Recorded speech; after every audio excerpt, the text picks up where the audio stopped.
ధర్మశాస్త్రము యథార్థమైనది, అది మనిషికి ఏమంటే తెప్పలని చెప్పదంట, సంతోషాన్ని ఇస్తుందంట, ఆనందాన్ని ఇస్తుందంట. ఈ బైబిల్లో మాట చదివితే మనిషి, నువ్వు దుఃఖం ఉండా, కోపం ఉండా, ద్వేషం ఉండా, పగ ఉండా, ఏదన్నా వచ్చి నువ్వు మోకాల మీద ఉండి బైబిల్ చదివితే నీకు ఆనందాన్ని ఇస్తుందంట. ఏంటిది వచ్చి దేవుని శాసనం ఏంటంట, నమ్మకమైందనమాట. ఆ శాసనాన్ని నమ్మి దాని ప్రకారం నువ్వు నడితే అది ఏ మాత్రం మోసం చేయదు, మనని నమ్మకంగా చేస్తుందంట. అది బుద్ధిహీనులకి ఏం చేస్తుందంట, జ్ఞానం పుట్టిస్తుందంట. ఈ బుద్ధిహీనులకి జ్ఞానం పుట్టించి, ఈ మాట గుర్తుంచుకోండి. దీని గురించి ఇంకో ఎవరన్నా చెప్తాను. బుద్ధిహీనులకి జ్ఞానం పుడుతా, దేవుని అందైన భయము పవిత్రమైన, దేవునిలో భయం ఉంటేనంట పవిత్రమైందంట. మనం ఎప్పుడు తప్పు చేయం. అయ్యో నా దేవుడు ఉన్నాడు, చూస్తున్నాడు, నమ్మకమైన వాడు, ఆయన నన్ను ఏం చేయడని చెప్పి మనం భయంతో ఉంటామంట. ఆ వాక్యాన్ని ఉంటే, హృదయంలో ఉంటే అది నిత్యం నిలిచిద్దంట మనలో. ఆ వాక్యం ఎప్పుడు నిత్యం నిలిచినప్పుడు మనం ఇక తప్పు చేయము, అబద్ధం ఆడము, దుఃఖపడము, ఎప్పుడు సంతోషంగా ఉంటామంట. దేవుని వాక్యం తెలిసిన వాళ్ళం, తెలుసా? అదే అనమాట. ఎందుకు ఈ పాట పాడినట్టు, పాటకు అర్థం ఆ వాక్యంలో ఉన్నది కాబట్టి అదే ఉండదు. అందుకోసం క్రైస్తవులైన మనము కొన్ని గుర్తుంచుకోవాలి. ముఖ్యంగా 3 మాటలు చెప్తా, గుర్తుంచుకోండి.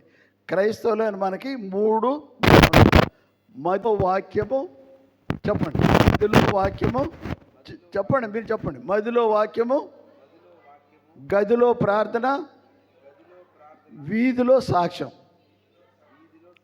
అర్థమైంది కదా? మదిలో వాక్యం ఉంటేనంట తప్పు చేయమంట, మంచిగా ఉంటామంట, దేవుని ప్రార్థన చేస్తుంట.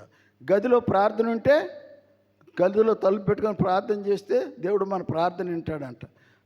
మూడోదిగా ఏం చేస్తున్నావు, మనం వీధిలో సాక్ష్యం, బజార్లో మన సాక్ష్యం. వాళ్ళు చాలా మంచోళ్ళు, అబద్ధం ఆడరు, వాళ్ళ దగ్గర పోతే మనకు మంచి మాటలు నేర్పుతారు, వాళ్ళు చాలా మంచోళ్ళు, వాళ్ళు చెడ్డోళ్ళు కారయ్యా అని చెప్తారంట. ఈ మాటలు మనం 3 గుర్తుంచుకుంటే మనం నిజంగా యేసుప్రభు నమ్మింది ఎందుకంట, ఎందుకు యేసుప్రభుని చెప్పండి, మీరు చెప్పాలి. మీరు యేసుప్రభుని ఎందుకు నమ్మాము చెప్పాలా? మీరు చెప్పకపోతే ఇంక నేను చెప్పను. మనం నమ్మాము, రైటే కదా. ఎందుకు? పాపలు క్షమిస్తాడు, రైట్. ఇంకా నిత్యత్వం ఉంటాం, ఇంక రైట్. నీతిమంతులుగా ఉంటాం, రైట్. చెప్పాలా? ఇంకా అసలు ఏది ఉంది, రైట్. మనం కూడా ఆయన నమ్మితే మనం కూడా ఏంటంట పరలోకంలో ఉంటామంట. అందుకే యేసుప్రభునింది, మనం చచ్చిపోతే మట్టి శరీరం పరలోకానికి పోదు. ఏది పోద్ది? ఆత్మ పోద్ది. ఆత్మ ఎవరు ఇచ్చారు? దేవుడు ఇచ్చాడు కదా. అందుకోసం మనం దేవుణ్ణి నమ్ముకుంది. మన ఆత్మ పరలోకంలో ఉండటానికి దేవుణ్ణి నమ్ముకున్నాం. అంతేగాని ఈ లోకంలో ఏదో డబ్బు ఇస్తాడు, ధనం ఇస్తాడు, ఆరోగ్యం ఇస్తాడు, ఇవ్వడానికి కాదు. కానీ అప్పుడు మనం పరలోకానికి పోవడానికి యేసుప్రభు నమ్మింది అనే సంగతి మనం గుర్తుంచుకోవాలి. అందుకోసం యేసుప్రభుని నమ్మిను. మదిలో వాక్యం కూడా ఉంది, చూడండి. మదిలో వాక్యం 119 వచ్చిన మదిలో వాక్యానుసారంగా నేను మాట్లాడుతున్నాను. మదిలో వాక్యం అంటే కీర్తనలో ఉందన్నమాట. కీర్తన 119 వచ్చిన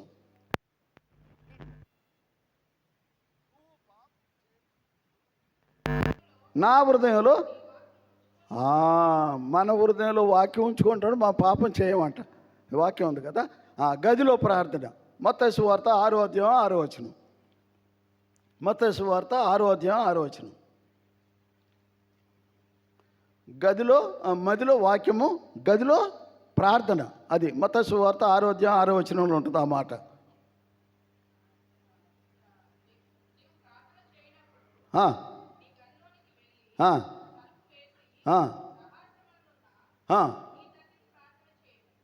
కాబట్టి గదిలో పోయి మనం ప్రార్థన చేస్తే మన ప్రార్థన దేవుడు వింటాడంట.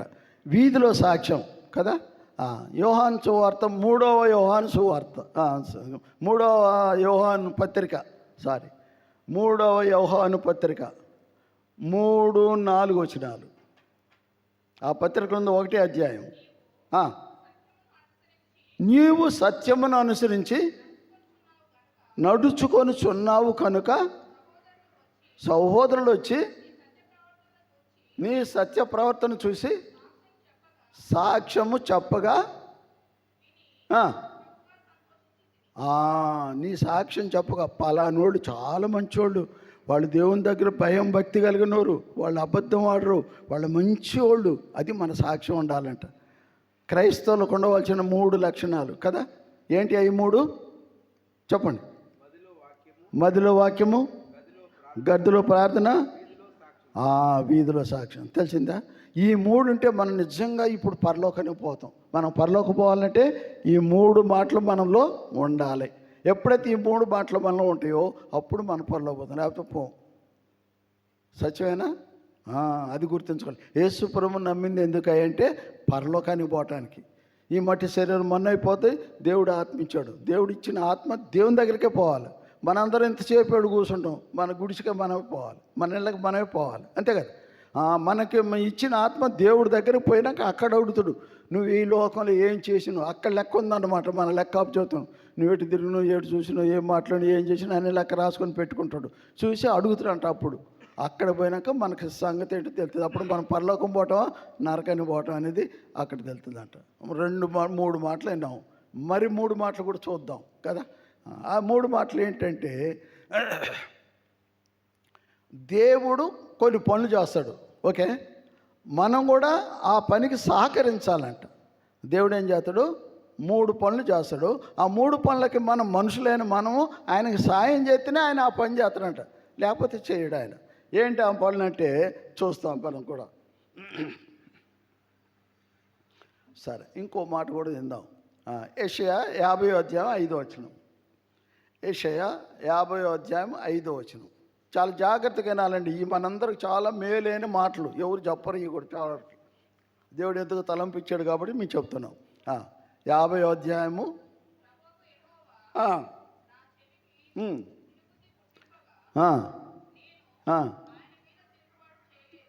చాలండి.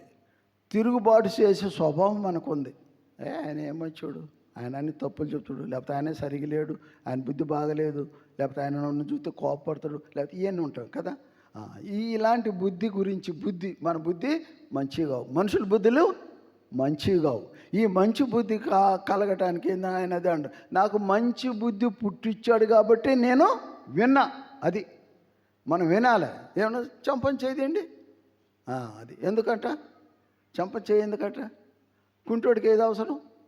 కుంటోడికి కర్ర అవసరం. ఎందుకు? కింద పడకుండా కదా.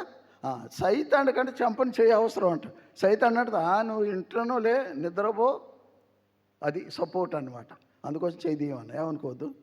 అది కాబట్టి మనం ఇక్కడ చెప్పే మాట మంచి బుద్ధులు మనం మంచివి కావు, అన్నీ చెడు బుద్ధులే. వాళ్ళు బాగుపడితే వాళ్ళు చెడిపోతే బాగా అనుకుంటాం.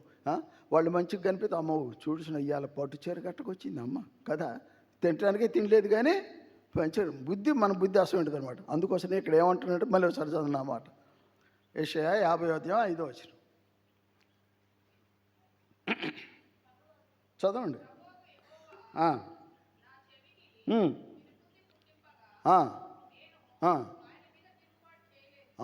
కాబట్టి నాకు వినబుద్ధి పుట్టించాడు కాబట్టి ఆయన తిరుగుబాటు చేయాలనుందంట.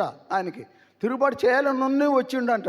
ఈ సంఘంలో ఏం జరుగుతుందో ఈయనంతా తీయదాన్ని చేయాలని వచ్చిండంట. వస్తే దేవుడు మంచి బుద్ధి పుట్టించిండట. ఏవైనా బుద్ధి పుట్టించి మంచి మాటలు వినటానికి వినబుద్ధి కావాలి మనకి. దేవుని సన్నిధికి వచ్చిందంటే దేవుని సన్నిధిలోనే ఉండేని మంచి మాటలే కాబట్టి వినబుద్ధి కావాలి.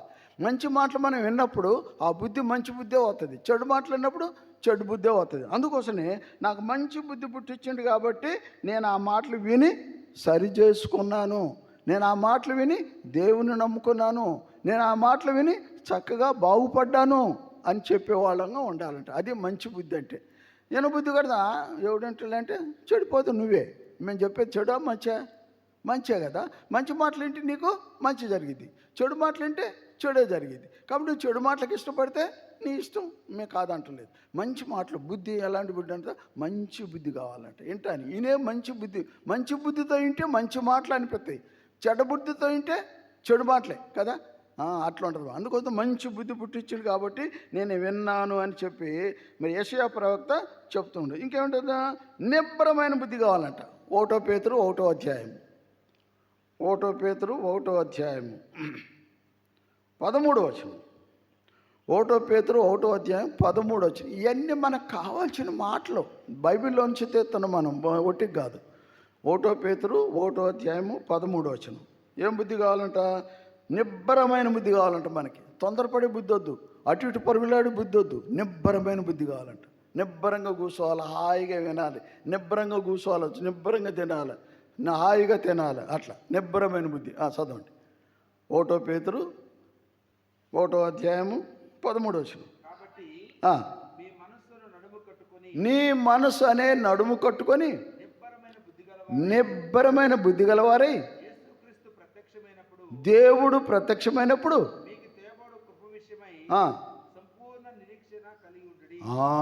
దేవుని మీద సంపూర్ణమైన మంచి బుద్ధి కలిగి, నిశ్చలమైన బుద్ధి, అటు ఇటు పరుగులుతాయి. అరే వాళ్ళ దగ్గరికి పోతే వీళ్ళ దగ్గర పోతే బాగుంటుంది, వీళ్ళ దగ్గర వాద్యాలు బాగుంటాయి, వాళ్ళ దగ్గర అట్లా కాదంట. మనం పోతున్నాం అంటే మంచి బుద్ధి, మంచి మాటలు నేర్చుకోవడానికే పోతాం. ఎక్కడైతే మంచి మాట, బైబిల్ నుంచి తీసే మాటలే, మా సొంత మాటలు కాదండి. ఎక్కడ చెప్పే మాటలు, హెబ్రోను సహవాసాలు చెప్పే మాటలు, బైబిల్ ఏం చెప్తుందో అదే. ఏటే చేస్తున్నా వాదే నడుస్తారు బైబిల్లో చెప్పిన మాట ప్రకారం, వేరే వాళ్ళకి కాదు. ఇవాళ తాగొచ్చు, క్రిస్మస్ వస్తుంది, చాలామంది తాగుతారు. ఇది ఇంటి మీద స్టార్ అంటే ఇంట్లో అట బార్ అట, చాలామంది చెప్తారు. అది ఇంటి మీద స్టార్ కనిపిస్తుంది, కానీ ఇంట్లో ఏముంటుంది? తాగు, తిను, జల్సా చేయి. కాదు, అది తప్పు అనమాట. అది అందుకోసమే చాలా జాగ్రత్తగా ఇలాంటి బుద్ధి మనం కలిగి ఉండటానికి ఈ సహవాసానికి రావాలి. ఈ సహవాసం ఏం వాక్యానుసారమైన బుద్ధి చెప్తారు, కానీ లేకపోతే ఇంకోది సిద్ధపడే బుద్ధి కావాలంట. చూడండి మత్తయి సువార్త 5వ అధ్యాయం 25వ అధ్యాయం 4 వచనం. సిద్ధపడే బుద్ధి, సిద్ధపడాలి. ఎక్కడికి? పరలోకానికి పోవటానికి సిద్ధపడాలి. ఇక్కడ మనం సిద్ధపడితేనే పరలోకానికి పోతాం, సిద్ధపడకపోతే పోం. మనకు తెలుసు సిద్ధపడ కన్యలు 10 మంది కన్యకల గురించి తెలుసు. సిద్ధపడ్డోళ్ళు వెళ్ళిపోయారు, సిద్ధపడిన వాళ్ళు ఆడ ఆగిపోయారు. మరి మనం సిద్ధపడాలి. పరలోకానికి పోవాలంటే మనం ఏం చేయాలా? సిద్ధపడాలి. చదవండి మత్తయి సువార్త 25వ అధ్యాయం 4 వచనం. బుద్ధి కలిగిన వారు తమ నీటిలతో ఆయులుంచుకొని దేవుడు వచ్చినప్పుడు వెళ్ళిపోతారు.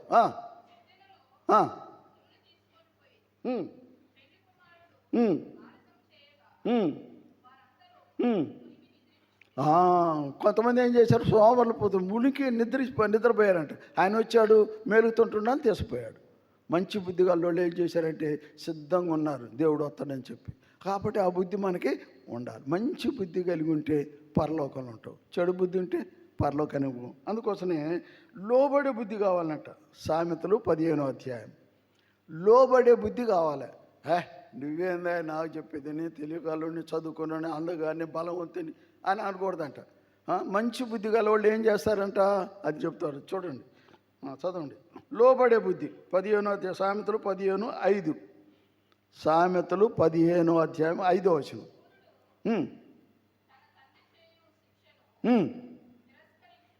మూర్ఖుడు ఏం చేస్తా? తండ్రి చెప్పే మాట ఏం చేస్తాడు?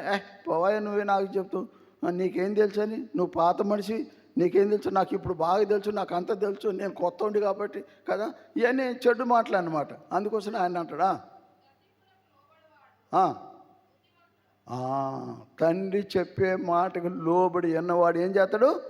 బుద్ధిమంతుడు అవుతాడంట. ఎందుకు? తండ్రికి తెలుసు కష్టం, నిష్ఠూరం, మంచి చెడు. తండ్రి బాధపడ్డాడు కాబట్టి అడిగి తెలుసు ఏం చేస్తాడు? కొడుకుని అట్టగాదురా, ఇట్లుండరా, ఇట్లా తగ్గించుకోరా, వచ్చిన నమస్త పెట్టరా, లేకపోతే ప్రేజ్లాడు చెప్పరా అని చెప్తే పోవాయ, నువ్వే నాకే చెప్తావు అంటే ఏం బుద్ధి అది? ఎదిరించే బుద్ధి అనమాట. వాళ్ళ బుద్ధి ఉంటే వాడు పరలోకానికి పోడు. లోబడే బుద్ధి ఉన్నప్పుడు, లోబడి దేవుని మాట విని, దేవుని పెద్దోళ్ళ మాట విని, విశ్వాసుల మాట విని, ఇక్కడ పాస్టర్ గారి మాట విని ఉండోళ్ళు మంచోళ్ళు అట. ఆయన చెడు చెప్పడు. మన నాన్న మన చెడిపోమని ఎప్పుడు చెప్పడు. మంచిగా బుద్ధి కలిగి ఉండిన ఆయన, మంచి పనులు చేసుకొని ఆయన మంచిగా మాట్లాడని చెప్తాడు తప్ప చెడిపోమని ఎవరు చెప్పడు. అలాంటి బుద్ధి మనకి ఉండాలంటే. ఇప్పుడు ఎన్ని బుద్ధులు చూసినాం? 3 బుద్ధులు చూసినాం కదా.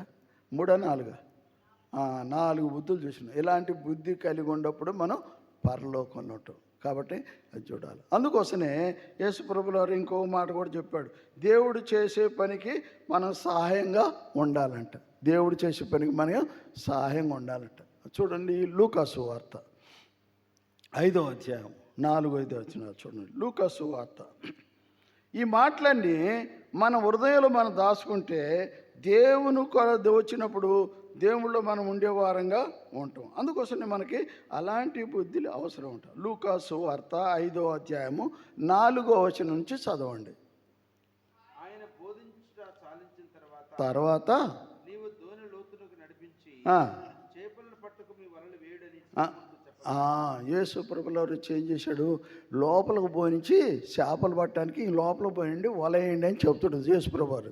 చెబితే వాళ్ళు ఏమంటారు, అయ్యా కింద ఉంటాయి రాసే ఉంటాయి దాంట్లో, అయ్యా మేము రాత్రి అంతా వేసినాం ఒక్క చేప కూడా పడలేదు అన్నాడు కదా. లోబడే బుద్ధి అక్కడ కనిపిస్తుంది అనమాట. లోబడితే ఏం చేస్తాడు, అయ్యా పెద్ద ఆయన చెప్పిండు కాబట్టి, పెద్ద మనిషి చెప్పిండు కాబట్టి, విశ్వాసి చెప్పిండు కాబట్టి, ఆయన అనుభవంతో చెప్తుండు కాబట్టి లోపల పోయి వేద్దాం పదండి అని అనేవాళ్ళు. అనుకోండి ఏమంటాడు, అయ్యా మేము రాత్రి అంతా వేసినాం కానీ ఒక్క చేప పడలేదు అంటాడు. అంటే ఆయన ఏమంటాడు, సరే అప్పుడేంటి పడలేదులే, ఇప్పుడు పోండి నేను చెప్తాను కదా మీరు రేపు పోండి వాళ్ళ ఏమంటాడు కదా. చదవండి, ఇంకా చదవండి, అదే చదవండి దాన్ని బైబిల్ ప్రకారంగా మన సొంత మాటలు కాకుండా చదవండి ఆ మాట.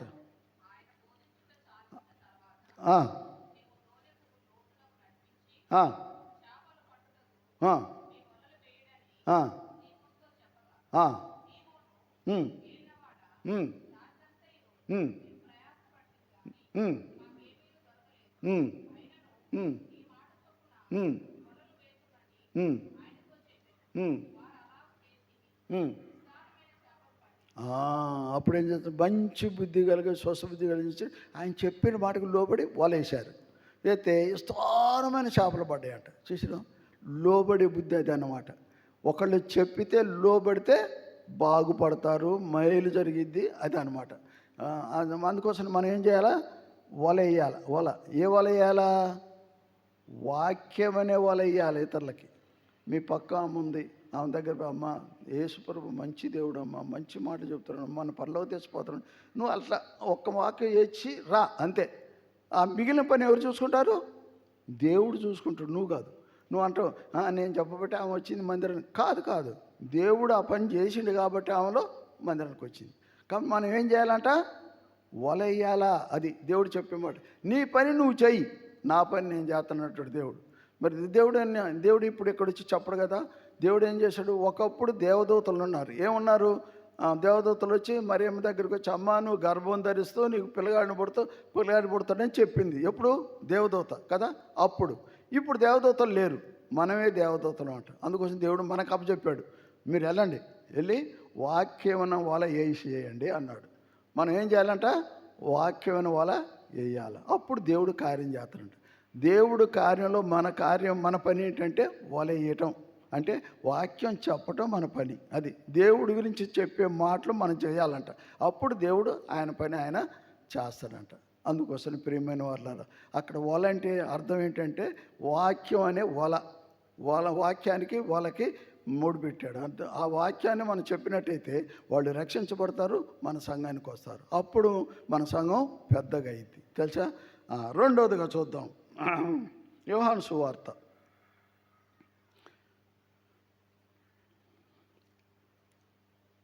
11వ అధ్యాయం 34వ వచనం. యోహాను సువార్త 11వ అధ్యాయము 30. మీరు ఒకరినొకరు ప్రేమింపాలని మీకు కృతజ్ఞత ఇచ్చున్నాను, నేను మిమ్మల్ని ప్రేమించినట్టే మీరు ఒకరినొకరు ప్రేమింపవలెను.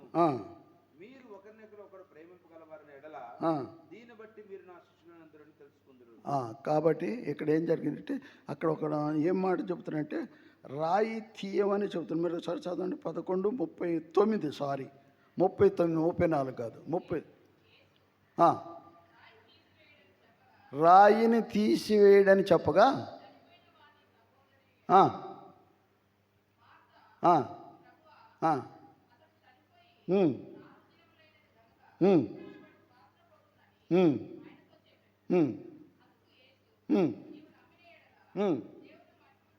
చాలండి. అక్కడ ఏం జరిగింది, ఆ లాజరు చనిపోయినప్పుడు యేసుప్రభు అక్కడ లేడు. లేకపోయేటాక చనిపోయిన 4 రోజులకు యేసుప్రభు వస్తాడు వాళ్ళ ఇంటికి వచ్చి వాళ్ళని అడుగుతున్నామట, లాజరు ఏడనంటే, అయ్యా ఆయన చనిపోయి 4 రోజులు అవుతుంది అంటే, సరే సమాధి దగ్గర పోదాం పా అని అంటాడు. అంటే ఆమె ఏమంటుంది, లేదయ్యా 4 రోజులు వచ్చి చచ్చిపోయి మంచి చచ్చిపోతే మురిగిపోతే ఎంత వాసన అవుతాడో మనం భరించలేము, వద్దని చెప్పింది చెల్లె వాళ్ళ అక్క. చెప్తే లేదు లేదు పోదాం పదాన్ని యేసుప్రభుల వారు ఆ సమాధి దగ్గర తీసిపోతాడు. తీసిపోయి ఏం చెప్తాడు, రాయి నువ్వు తీసేయండి, మీరు వచ్చినారు కదా బాగుంది, మీరు ఆ రాయిని తీసేస్తే నేను లాజర్ని లేపుతా అంటాడు. అంటే ఆమె ఉంటుంది, లేదు లేనైనా సత్య వాసన వస్తాడు, చచ్చిపోయింది కదా వాసన వస్తాడు వద్దు అని అంటుంది. లేదు లేదు నా మాటకు నువ్వు లోబడు, నా మాటకు నువ్వు విను, నా మాటకు నువ్వు విధేయత చూంచు అంటాడు దేవుడు. అంటే అన్నట్టుగా నువ్వు రాయి తీయమ్మా అని చెబుతాడు. అప్పుడు రాయి తీస్తే ఆ లాజర్ని ఆయన లేపుతాడు. ఉందా వాసన? వాసన ఉందా? ఇంకా కుళ్ళిపోయిందా, మురిగిపోయిందా, చచ్చిపోయిందా? లేదు, ఆయన బ్రతికే ఉన్నాడు, తీయని లేపిండు. మనం ఏం చేయాలా? రాయి తీసేయాలి. రాయి అంటే ఏంటి? కఠినమైన హృదయం ఎవరిలో ఉంటుందో, బండలాంటి హృదయం ఎవరిలో అయితే ఉంటుందో వారికి మన వాక్యం చెప్పాలంట. ఆ వాక్యం ద్వారాగా వాళ్ళ హృదయాన్ని మెత్తని చేస్తాడంట దేవుడు. మన పని ఏంటి? వాక్యం చెప్పాలి అంతే.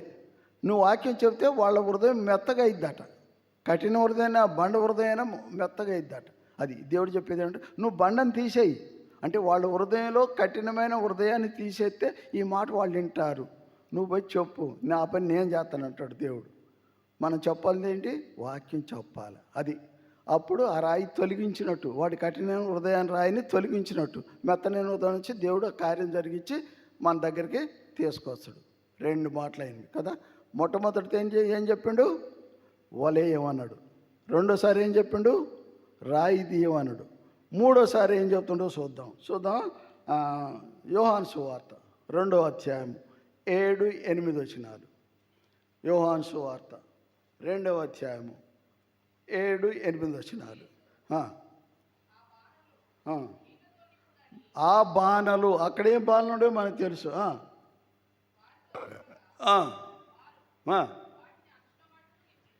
చాలండి. ఇక్కడ ఏం జరిగిందంటే కింద రాసి ఉంటుంది, పెళ్లి విందు జరుగుతుంది.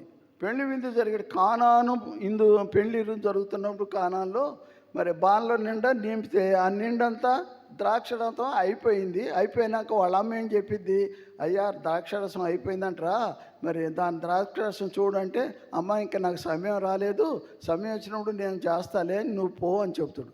చెప్పి ఏం చేస్తాడు, అక్కడ ఉన్న శిష్యులకు చెప్తాడు, అయ్యా ఆ బాణలలో నీళ్ళు నింపమంటాడు. ఆ నీళ్లు నింపితే ఆయన దాన్ని ఏం చేస్తాడు, ద్రాక్షారసంగా మారుస్తాడు. నీళ్ళు నింపే పని మంది. ఆ నీళ్ళు అంటే ఏంటి? వాక్యం అనే నీళ్ళని మన వాళ్ళ హృదయంలో నింపాలి. కొండలేంటి? వాళ్ళ హృదయం కొండలు. ఆ కొండల్లో నీళ్ళు నింపాలంటే వాక్యాన్ని నింపాలి. అప్పుడు అవి ఏమైపోతే ద్రాక్షారసం అయింది. అప్పుడు అందరికి పంచమంటాడు దేవుడు. ఆ నీళ్లు నింపిన వాళ్ళకి తెలుసు ఈ ద్రాక్షారసంగా ఎట్లా మారిందో దేవుడికి తెలుసు. అందుకు మనం చేయాల్సిన పని ఏంటి? వాళ్ళ హృదయంలో వాక్యాన్ని నింపాలి. అది ఎప్పుడైతే మనం ఆ వాక్యాన్ని నింపుతామో వాళ్ళ హృదయంలో, అప్పుడు అవి హృదయం ఏమైపోద్ది? ద్రాక్షారసంగా మారి యేసు ప్రభు దగ్గరికి వాళ్ళు వస్తారు. మనం ఈ 3 పనులు చేయాలి. మనం చేయాల్సిన పనులు 3 చేస్తే దేవుడు ఆ 3 పనులకైనా ఫలం ఇస్తాడు. 3 పనులకైనా మరి దాన్ని సాదృశ్యంగా చూపిస్తాడు. అందుకోసమే ఇప్పుడు 6 విషయాలు చెప్పాను. మనం క్రైస్తవ జీవితం ఎట్లుండాలో 6 విషయాలు చెప్పాలి. మొట్టమొదటి ఏంటి? మదిలో వాక్యము, గదిలో వీధిలో సాక్ష్యం. మరి రాయి తీయాలి, కొండలు నింపాలి, మరి ఇంకా వల్లేయాలి. ఈ 6 మాటలు మనం గుర్తుంచుకుంటే మనం తప్పకుండా నరకానికే పోతాం. అవునా? అర్థం కాలేదు కదా?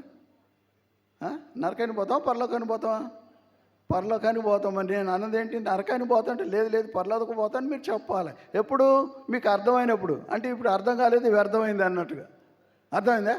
సరే, రైట్, చాలా సంతోషం. కొంతమందికైనా అర్థమైంది కదా. ఎప్పుడైతే మన జీవితాలు అట్లా మారుతాయో అప్పుడే మనం పరలోకానికి వెళ్తామమ్మా. అందుకోసం మేముకి నరకానికి వెళ్తామని చెప్పింది ఎందుకంటే మీకు అర్థం కాలేదు, ఇంకా మౌనంగా ఉన్నారు. లేదయ్యా పరలోకానికి వెళ్తాం, ఈ 6 సంగతులు మనలో ఉంటే ఏం చేస్తాం? పరలోకానికి వెళ్తాం. అందుకోసం 6 సంగతులు ఏంటని మళ్ళీ మీకు చెప్తున్నాను. ఇవి చాలా మనకి ఇంపార్టెంట్. క్రైస్తవులు అనుకున్న వాళ్ళని, యేసు ప్రభుని నమ్ముకున్న వాళ్ళకి ఈ చాలా ఇంపార్టెంట్ అయిన మాటలు కదా. మదిలో వాక్యం ఉంటే తప్పు చేయం, గదిలో ప్రార్థన ఉంటే మనం మరి దేవుని దగ్గర తొంతుండే ముఖాముఖి మాట్లాడి, వీధిలో సాక్షి ఉంటే మంచోళ్ళు రావాళ్ళు అని చెప్తుంటారు. అది సాక్ష్యం మనకు ఉండాలి. అట్లనే మన దేవుడు మనం కొన్ని పనులు చేయమన్నాడు, ఆ పనులు చేస్తే మనం పరలోకంలో ఉంటాం, పనులు చేయకపోతే ఉండవు అనుకునే మాటలు ఇవి చాలా ఇంపార్టెంట్ అయిన మాటలని మీకు చెప్తున్నాను. ఇది తెలుసుకుంటే మనం పరలోకంలో ఉంటాం. అందుకోసమే ఇప్పుడు మనం వాక్యంలోకి వద్దాం. అసలు సంగతి పోయింది. ఇప్పుడు ఏందో మీకు ఉదాహరణగా మన క్రైస్తవులు ఎట్లా బలంగా ఉండాలి, ఎట్లా నీతిగా ఉండాలి, ఎంత ఆలోచన కలిగి ఉండాలి అనేది మాటలు మీకు చెప్పాం. ఇప్పుడు మనం ఈ బలలో పాలు పొందుతాం. ఎట్లుంటే ఈ బలలో పాలు పొందాలి, ఏ విధంగా ఉంటే బళ్ళు పాలు పొందాలి, బళ్ళు పాలు పొందితే మనకు వచ్చే నష్టం ఏంటి, బళ్ళు పాలు పొందకపోతే మనకు వచ్చే నష్టం ఏంటి, ఇవి కూడా మనం తెలుసుకుందాం కదా. చదవండి యోహాను సువార్త 5వ అధ్యాయము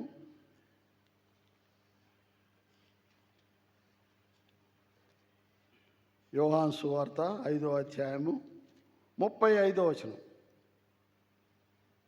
చదవండి.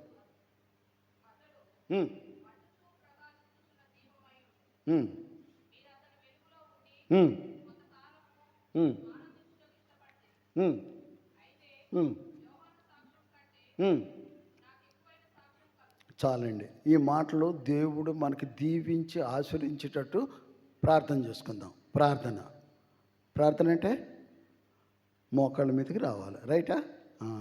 ప్రేమ కలిగిన తండ్రి, నీకు వందనాలు, స్తోత్రం. ఇంతవరకు మా మాటలన్నీ వింటున్నారు, మా తలంపులు చూస్తున్నారు. సమస్తను ఎరిగిన దేవుడు కాబట్టి మాకు లోబడే బుద్ధి, గ్రహించే బుద్ధి మాకు అనుగ్రహించి మీ నామను మయంపరచుకోమని నీ చేతులకు అప్పగించుకోవచ్చు. ఈ వాక్యంలోని లోతైన సత్యాన్ని మరమను మాకు బయలుపరచమని, దాన్ని మా మనసులో ఉంచుకొని నీ కొరకు జీవించడం కృప అనుగ్రహించమని యేసు నామను ప్రార్థించి అడిగి వేడుకుంటున్నాం తండ్రి. ఆమేన్. మరొకసారి చదవండి. ఇప్పుడు చదవండి ఆ మాట.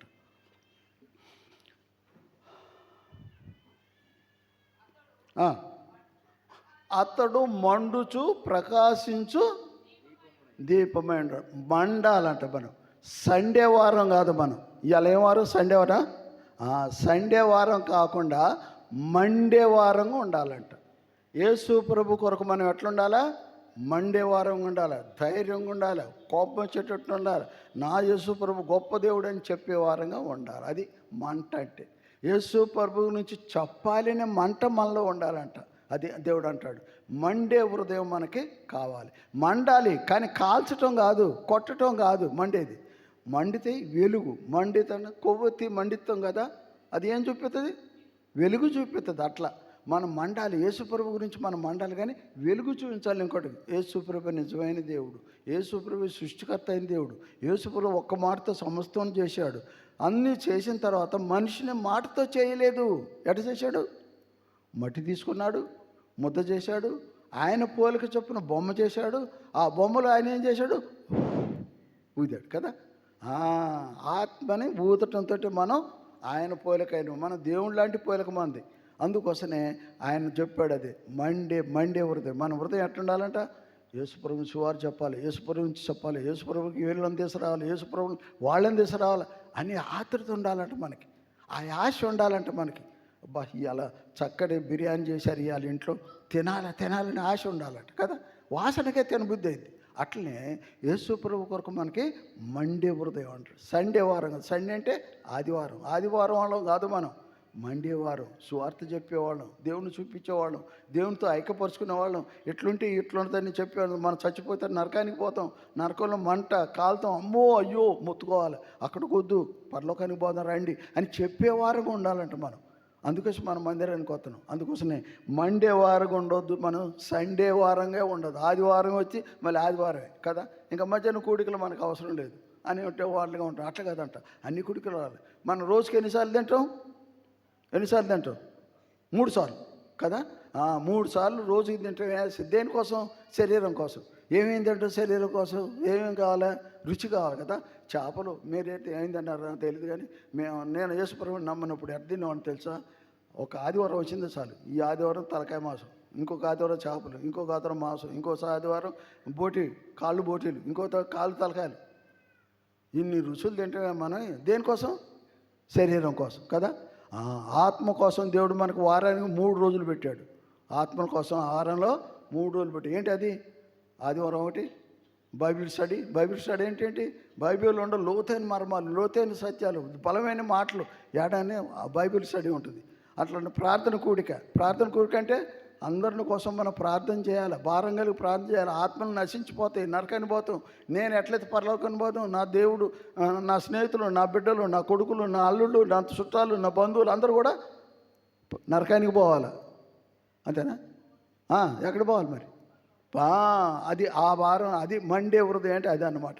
అయ్యో నా బిడ్డ దేవుడిని నమ్ముకోలేదు, నరకానికి పోద్ది, నేను పరలోకానికి పోతా, నా బిడ్డ కూడా పరలోకానికి రావాలి, గుడికి రావాలి అని నా బిడ్డ కోసం ప్రార్థన చేయాలి, నా కొడుకు కోసం ప్రార్థన చేయాలి, నా అల్లుడి కోసం ప్రార్థన చేయాలి. అది మండే హృదయం అంటే అది మనకి.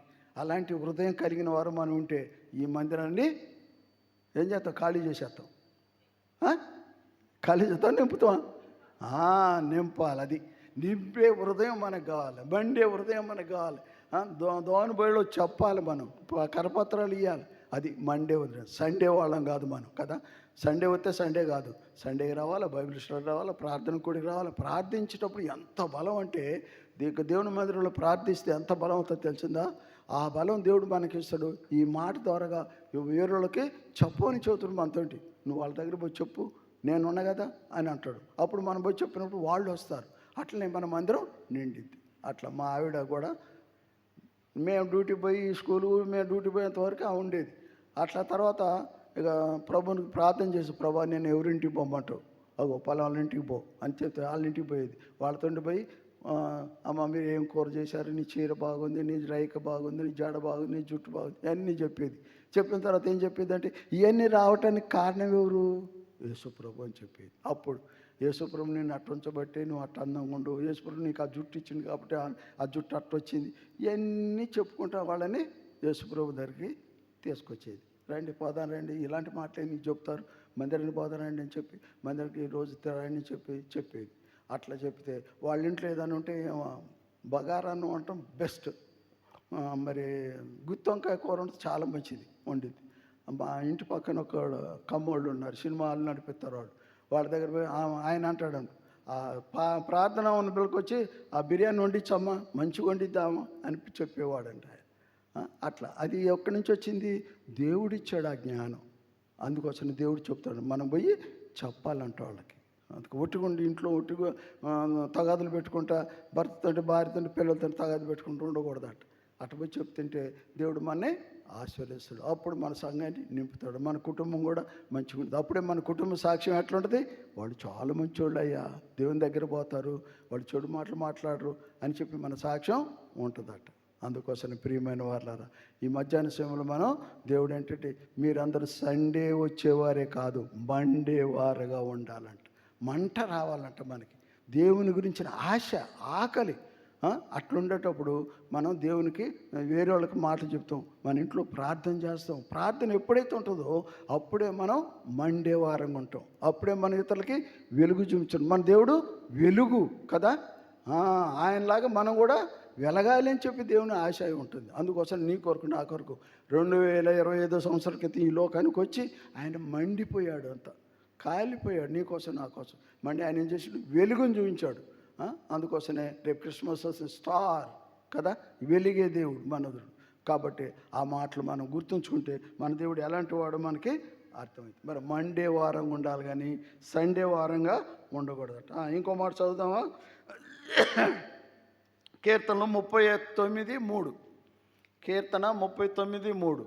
మన హృదయము మండేదిగా ఉండాలి. ఎవరి కొరకు? మన కుటుంబం కొరకు, మన పిల్లల కొరకు, మన భార్య కొరకు, మన భర్త కొరకు మన హృదయం మండి, అయ్యా రండి అయ్యా, చచ్చిపోతే నరకానికి పోతాం, నువ్వెక్కడో నేనెక్కడో, మన ఇద్దరం ఒక దగ్గర పోవాలంటే ఒక దగ్గరికి పోదారండి మందిరానికి. అక్కడ పోయిన తర్వాత మన ఇద్దరం చనిపోయిన అనుకో అక్కడ కలుసుకుందాం అని చెప్పే వారంగా ఉండాలంట మనం. అది మన హృదయం ఉండాలంట. అందుకోసం ఆదివారం వచ్చి ఏదో వింటున్నాం, ఏదో పడుతున్నారు తింటే వెళ్ళిపోతున్నాం కాదు, మన హృదయం అట్లా ఉండాలంట. అందుకోసం అదే అంటాడు. చదవండి. నా గుండె నాలో మండుతుంది. దావీదు మహారాజు చెప్తుండు, ఏం చెప్తుండు? నా గుండె నాలో మండుతుంది.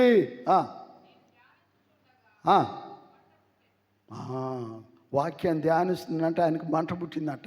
మంట పుట్టి ఏమని మంట పుట్టింది? ఈ వాక్యం వాళ్ళకి పోయి చెప్పు, వాళ్ళని తీసారా, వాళ్ళతో మాట్లాడు, వాళ్ళని ప్రేమ చూపించు, వాళ్ళకి ఏమీ లేదు వాళ్ళకి పెట్టు, లేకపోతే వాళ్ళ జ్ఞానం బోధించు అని చెప్తుందంట ఇక్కడ ఆయనకి. ఎవరికి?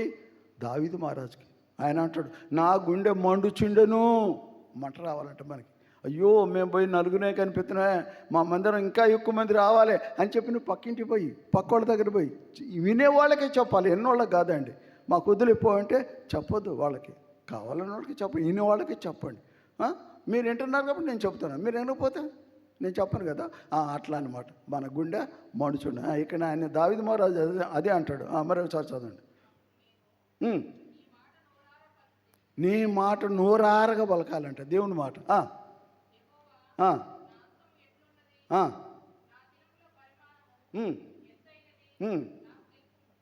కాబట్టి నా దినం, నా ఆయుష్కాలం ఎంతో, ఎప్పుడు పోతానో ఎప్పుడు చదువుతానో నాకే తెలియదు. కాబట్టి ఒక ఆత్మను రక్షించిపోతే నాకెంతో పరలోకంలో బహుమానం అంట. ఒక ఆత్మను తీసుకొచ్చి మందిరంలో కూర్చోబెడితే, ఒకళ్ళని మందిరంలో కూర్చోబెడితే మనకు పరలోకంలో బహుమానం ఇస్తారంట. ఏం బహుమానం? బంగారం కడియాలు, బంగారం వడ్లను, బంగారం వీధుల్లో నడుస్తూ ఉంటాం మనం. అలాంటి బహుమానులు ఆయన ఇస్తారంట. అందుకోసం మనం ఉండే మండేదిగా ఉండాలంట, సండేది కాదు. కాబట్టి మండే హృదయం ఉండాలంట. ఇంకో మాట, యోబు గ్రంథము 32వ అధ్యాయం 18వ వచనం. యోబు గ్రంథము 18వ అధ్యాయము 32వ వచనం. క్షమించండి, 32, 18, 19. 32వ అధ్యాయము 18, 19 వచనాలు. యోబు గ్రంథం. నా మనసు నిండా మాటలు ఉన్నాయంట. ఆయన మనసు నిండా మాటలు ఉన్నాయట. ఎలాంటి మాటలు? చక్కటి మాటలు, ఓర్పు కలిగిన మాటలు, తీయటి మాటలు, ఓపికతో చెప్పే మాటలు ఆయన మనసులో ఉన్నాయంట. మన మనసులో కూడా అలాంటి మాటలు ఉంటే, ఓపికతో ఉంటే వాళ్ళకి చెప్తే, అబ్బా నువ్వు ఎంత బాగున్నావు అమ్మా, నీ జడ ఎంత బాగుంది, ఇంత మంచిదని ఆ మందిరంలో కూర్చుంటే ఎంత బాగుంటుంది నీకు అని చెప్పే వాళ్ళంగా ఉండాలంట.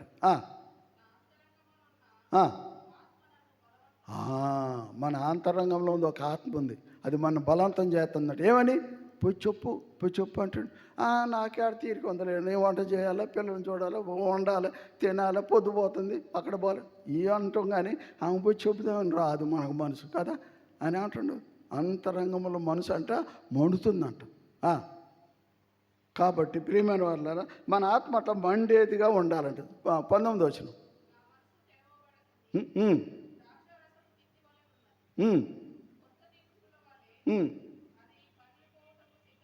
చూశారండి, మన హృదయం అంట పైలు చెప్పాలి అనే ఆశ ఉంటుందట.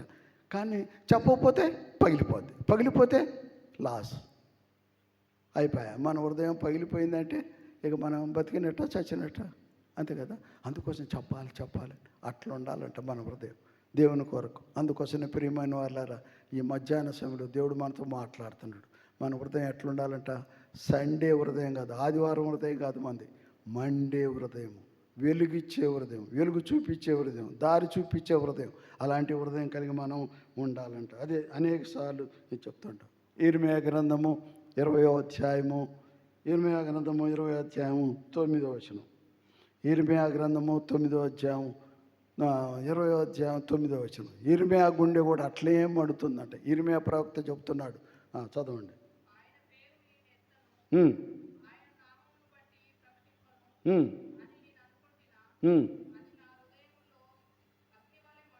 అబ్బా చూశారండి, నేను అనుకోలేదు అసలు ఆయనతో మాట్లాడాలి యేసుప్రభు దేవుడు అని నేను అనుకోలేదు.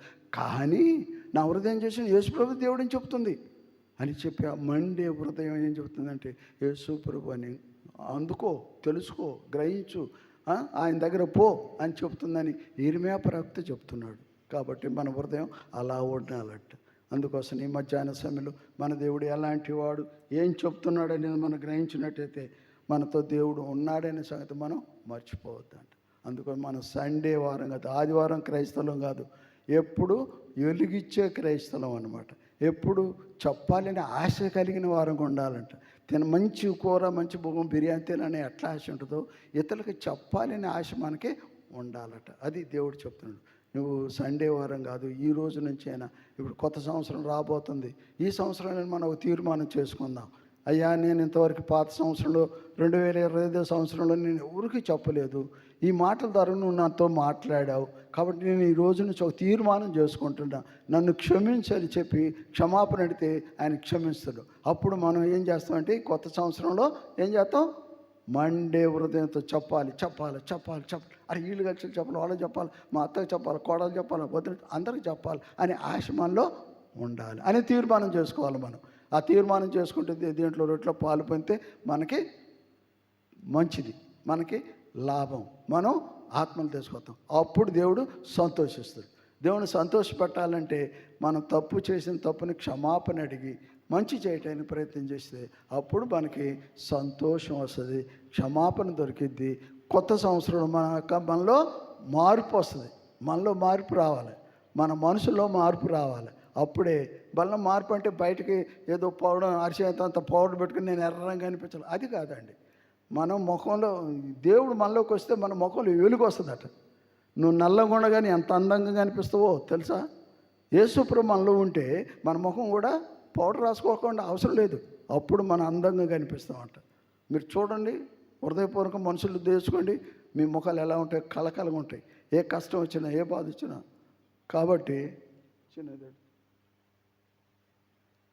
కాబట్టి యేసుప్రభు మనలో ఉంటే వచ్చే వెలుగు ఏంటి అనేది మనం అర్థం చేస్తాం. అందుకోసం ఈ హృదయం మండే హృదయం అంటుంది.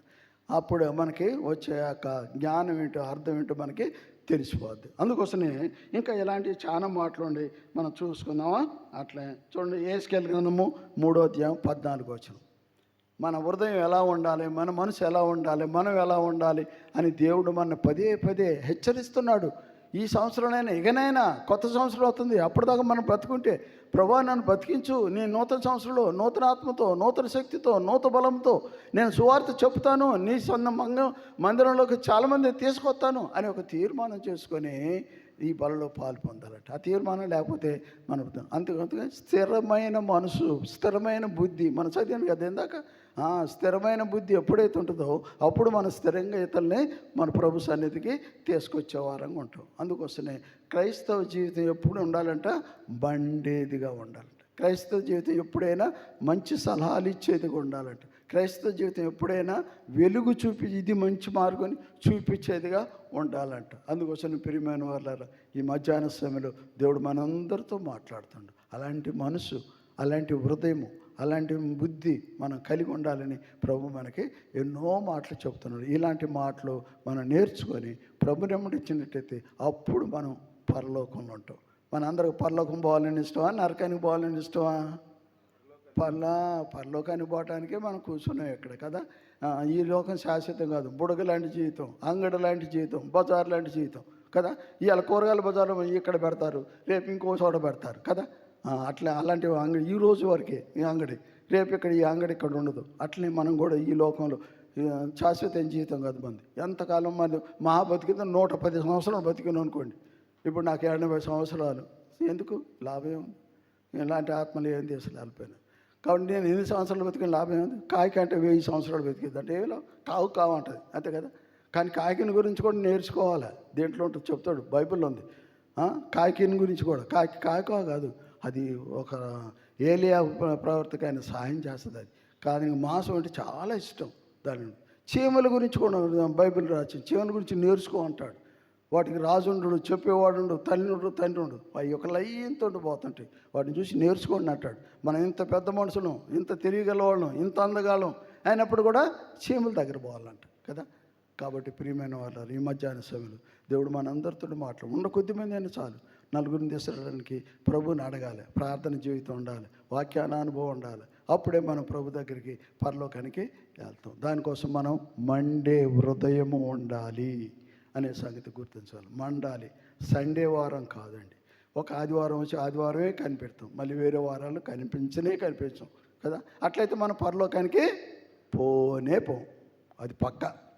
గట్టిగా చెప్తున్నాను, వాక్యం చెప్తుంది, నేను కాదండి కదా.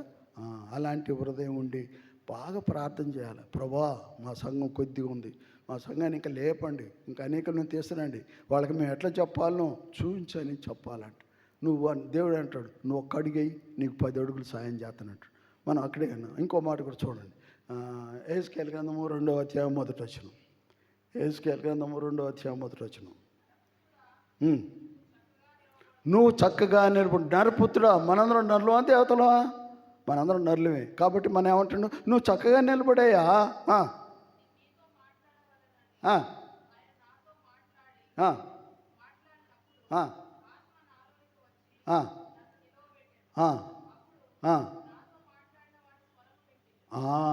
నువ్వు నిలుచుంటే ఆయన నిలబెడతాడు. నువ్వు నిల్చోవాలి, బలంతగా నేను ఎత్తుకోడు ఆయన.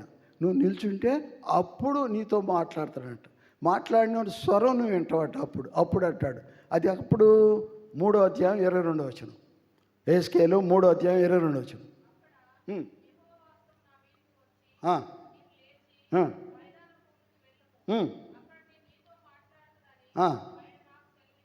చాలండి. నువ్వు లేచి ఎక్కడ పోవాలంట? మైదానం భూమికి పోవాలంట. మైదానం భూమి అంటే మందిరానికి రావాలి. ఇంట్లో నుంచి లేచి మందిరానికి వచ్చినట్టయితే మందిరంలో నీతో మాట్లాడుతున్నట్ట దేవుడు.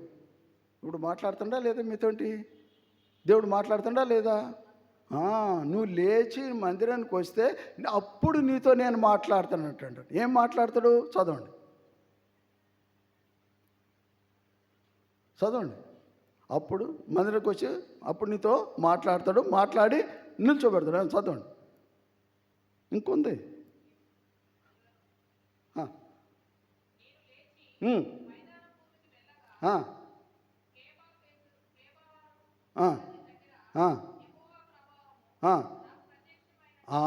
దేవుని యొక్క శక్తి, దేవుని యొక్క ప్రభావం నువ్వు లేచి మందిరానికి వస్తే అక్కడ కనిపిస్తుంది అంట. అక్కడ మాట్లాడినప్పుడు అప్పుడు మనకు ఎంత శక్తి వస్తుందో, ఎంత జ్ఞానం వస్తుందో, ఎంత సంతోషం వస్తుందో, ఎంత ఆనందం అక్కడ కానీ చూపిస్తాడంట. నువ్వు లేచి ఇంట్లో నుంచి మైదానం భూమి అంటే మందిరానికి వస్తే మందిరంలో నీతో దేవుడు మాట్లాడుతుంటే ఆ మాటలు నీకేమైతే అంట ఎంతో బిర్యానీ తిన్నంత శక్తి వస్తుందట. అందుకోసం ప్రియమైన వాళ్ళ మనం నిలబడాలి. దేవుడు చెప్పే మాట అది. మనం వెళ్ళాలి. దేవుడు చెప్పే మాట. ఒక్క మాటను ఎట్లా చెప్పాలి? అయ్యా నాకు చదువు రాదు, చెప్పడానికి రాదు నువ్వు అంటాను అనుకో. ఆయన అంటాడు నేనున్నాను కదా, నీ వెనక నేనున్నాను, నువ్వేం మాట్లాడి నేను చెప్తాను అంటాడు. నువ్వు అక్కడ పోయినాక ఆ మాటలు నీకు చెప్తాడు. ఇందాక చదివాను కదా 29:9 నీకేం నువ్వు ఏది మాట్లాడాలో అప్పుడు నీ నోటికి నేను అందిస్తాను అంటాడు. 29:9 ఆ మాట అంటాడు. చూస్తారా మరి ఒకసారి? 29:9 ఇందాక చదివాం మనం.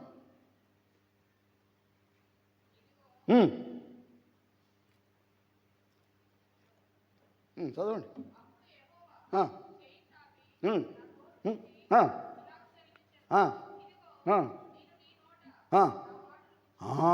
నేను నీ నోట నా మాటలు ఉంచాను నువ్వు అని ధైర్యం ఇస్తాడు. మనం అనుకునే వాళ్ళు అరే నువ్వు పోరా, వాడిని తంగితే నేను చంపే ఉన్నావుగా, నువ్వు ఎట్లయితే అంటామో అట్లే దేవుడు అంటున్నాడు మనతోటి. నువ్వు ఎందుకు భయపడతావు? నేనున్నాను కదా, నేను కనిపించడం లేదు నువ్వు అనుకుంటున్నావు, నీ అమ్మటే ఉన్నా, నీలోనే ఉన్నా, నువ్వు వెళ్ళు అంటాడు కదా. కాబట్టి ప్రియమైన వాళ్ళారా, ఈ యొక్క మధ్యాహ్న సమయంలో మన దేవుడు మనతో ఉన్నాడు. ఇవన్నీ మనం మండే హృదయం ఉన్నప్పుడు, వెలిగించే ఆలోచన ఉన్నప్పుడు, అలాంటి ఆత్మ మనలో ఉన్నప్పుడు అప్పుడు మనం ఏదైనా చేయగలం. కాబట్టి అనేక మంది అనేక పరిస్థితుల్లో సోదర భక్సింగ్ గారు మోకాడు జీవితం కలిగి ఎన్ని ఆత్మలు సంపాదించాడు, ఎన్ని సంఘాలు కట్టాడంటే ఆయన అన్ని సంఘాలు కట్టాడు. ఆయన ఇంజనీర్ అయి ఉండి డబ్బు బాగుంది అయినప్పుడు కూడా ఆయన దేవుని కొరకు ఏం చేశాడు? మండే హృదయం. నా జనాలు చనిపోతున్నారు, నరకానికే పోతారు, నేను వారిని పరలోకాన్ని తీసుకెళ్ళాలి అని చెప్పి ఆయన ఇదిగా ఉన్నాడు. కాబట్టి ఈ బల్లో పాలు పొంది మనం మొట్టమొదట మానవుడు చేసిన దానికి ఆయన అడుగుతాడు ఆదాము నువ్వు ఎక్కడున్నావు అని అడుగుతాడు. అడిగితే ఆయన ఏమంటాడు? నువ్వు నాకు ఇచ్చేవే ఆమె చేయబట్టి నేను ఈ పండు తిని తప్పిపోయిన చెట్టసాడు దాక్కొని అంటాడు ఆయన కదా. అట్లా అనుకోండి. ఆయన ఏమన్నా వచ్చింది, అయ్యా నువ్వు నాకు ఇచ్చినావు కదా, ఆమె ఏదో తప్పు చేసింది, ఆ తప్పుకు నేను తప్పు అయిపోయింది అయ్యా క్షమించు అంటే దేవుడు క్షమించేవాడే కదా. క్షమించవు అనుకోండి. ఏం చెప్పాడు? నువ్వు నాకు ఇచ్చేవి ఆమెని, ఆమె ఇచ్చే ఆమె చేయబట్టి ఈ నరకం వచ్చింది నాకు అని చెప్తాడు ఆయన. చేత అట్లా చెప్పకుండా అయ్యా క్షమించాయనంటే ఆ రోజు అంటే మనకి క్షమాపణ దొరికేది కదా. కయ్యూను కూడా అంటాడు, కయ్యూనా మీ తమ్ముడు ఎక్కడా అని అడుగుతాడు. అడిగితే ఆయన ఏం చెప్తాడు? నేను వాడికి కావాలవాడినా. వాడు ఒక మాట అంటాడు, అయ్యా కోపం వచ్చింది అయ్యా, ఒక దెబ్బ కొట్టినా చచ్చిపోయిండు, సారీ అయ్యా క్షమించంటే ఎంత బాగుండేది అనలే కదా. ఈరోజు మన అడగమని చెప్తున్నాడు, అయ్యా క్షమించు, నా గుండె మండేదిగా లేకుండా పోయింది దాని నుంచి. ఈ రోజు నుంచి నా గుండె మండుద్ది, నేను వెలుగు చూపిస్తాను అని క్షమాపణ అడిగి ఈ రోజు ఒక తీర్మానం చేసుకున్నా అని చెప్పి తీర్మానం చేసుకుని దాంట్లో పాలు పొందితే అప్పుడు మనకి ఎంత సంతోషం, ఎంత బలం అదిగా ఉంటుంది. అందుకోసం తప్పిపోయిన కుమారుడు ఎక్కడికో డబ్బంతా తీసుకుపోతాడు. తీసుకుపోయి ఏం చేస్తాడు? ఖర్చు చేసి వస్తాడు, ఖరాబ్ చేసి వస్తాడు. వాడి తినటానికి కూడా పందులు కాసుకుంటా పొట్టు తిందామంటే కూడా పొట్టు దొరకలే కదా, తినొద్దని చెప్పారు. అయ్యో, అప్పుడు వాళ్ళ నాన్న గుర్తొస్తాడు. మా నాన్న దగ్గర ఇంతమంది పనివాళ్ళు ఉన్నారు, వాళ్ళ దగ్గర పోతే పనివాళ్ళు లెక్క నేను జీవిస్తానని చెప్పి ఆయన తలంచి మళ్ళీ వాళ్ళ నాన్న దగ్గరకు వచ్చి సారీ చెప్తాడు.